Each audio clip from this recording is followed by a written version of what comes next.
born with communication. So I saw a founder post on LinkedIn, basically mocking a person for their English. And I find it not a good trait to do. Education means being educated, treating others well, with respect, with dignity, with that kind of a compassionate leadership, right? Not mocking in public.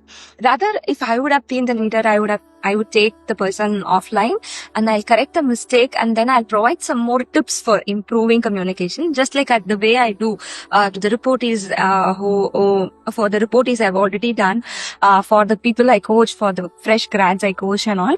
So communication is language. English is just a communication. Okay, it's not knowledge. Knowledge is separate. Communication is separate. Communication can be groomed, can be trained, can be coached, can be learned.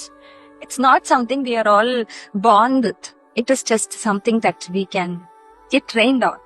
And for the leaders who mock, or not just leaders, for anyone who mocks others on communication, I tell you one thing. This society is not fair society. We are not born in the same economic background. The opportunity that you have got, that your parents have offered to educate you in a convent or a matriculation school, the other person might not have got it, right?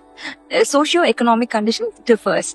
So we should always understand in someone's shoes where they are coming from, what is their background, before mocking someone in public. So the person can be easily groomed, and I know people who came from other medium outshine people who has done great schools and universities and all that. Example, Abdul Kalam. Abdul Kalam sir studied in a Tamil medium school in Kanyakumari, in a very, very poor facilities school. So it doesn't matter where you come from. With what you do with your knowledge is what matters eventually. And communication can be trained. And the tips that I always give to the people who I coach, or I get to talk to my reportees who look for tips to improve communication, it's very easy. It's all a matter of practice. Nobody gets born with English knowledge or something. It is all trained. It is all the way they are raised, right? So it's just a matter of learning. But not just learning, it's application of the learning, application of the skills that you're learning. So what you do is, it must be sounding crazy, but watch a lot of Netflix series with English subtitles. It really helps. Why? Because English subtitles will give you new words, right? Apply it in your day-to-day life. That is very important. And then podcasts. Listen to a lot of podcasts, English podcasts. I personally listen to a lot of Priyanka Chopra is my favorite. So Priyanka Chopra has got best accent according to me. Her English is flawless. I just love her. So you find someone who can talk very good English that you feel, and keep listening to their podcasts. In that way, apply that kind of accent, slang, the way, everything, style and everything, and then it will be a very good way to start. It's easy, it's doable, you can do your daily work, and also you can learn, you can hear to podcast. So that's one another hack. And then if you are a book reader, you can read a lot of books, and that helps. And listen to BBC kind of news. BBC is excellent, and Indians, we follow UK English, so BBC has got that correct grammar, correct English. So watch a lot of BBC news.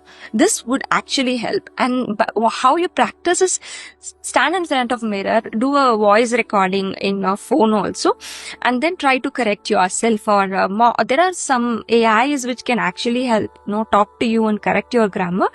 Try mock-up exams and all. Try application of your English. Start writing more. Writing makes you think a lot. So that will help. And practice makes one perfect. Priyanka Chopra always says that despite attending so many speeches across the world, she says still she prepares. Morning she wakes up and then she prepares like that. She says practice makes anyone perfect. It's not like we are born perfect. It's just we groom ourselves to be perfect. So try that, and whenever you're going to do a presentation in corporate or attending an interview, do a lot of practice. Make yourself a summary of what you're going to speak, and then at that moment of time it comes in a flow, like a cakewalk. I hope this tips helps you. And for the learners, keep learning, keep grooming. Nobody is perfect. This person from Kerala, the Congress guy, I forgot his name.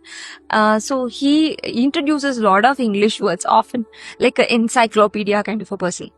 Shashi Tharoor, I think. So I kind of like his English accent, the way he speaks and all that, but it is kind of complicated English. But what I what I adore about him is he introduces new English words. It doesn't mean he knew it.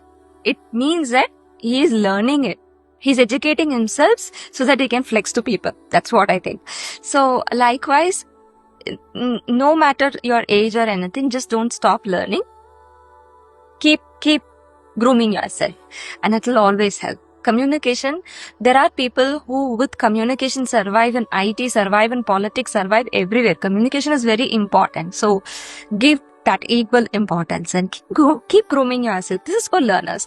And for the leaders who walk, taking screenshots of somebody's weakness like that, it doesn't make you a hero or anything, to mock someone in public. It doesn't look leaderly first, and it doesn't look humanly also. I think we need to introspect ourselves.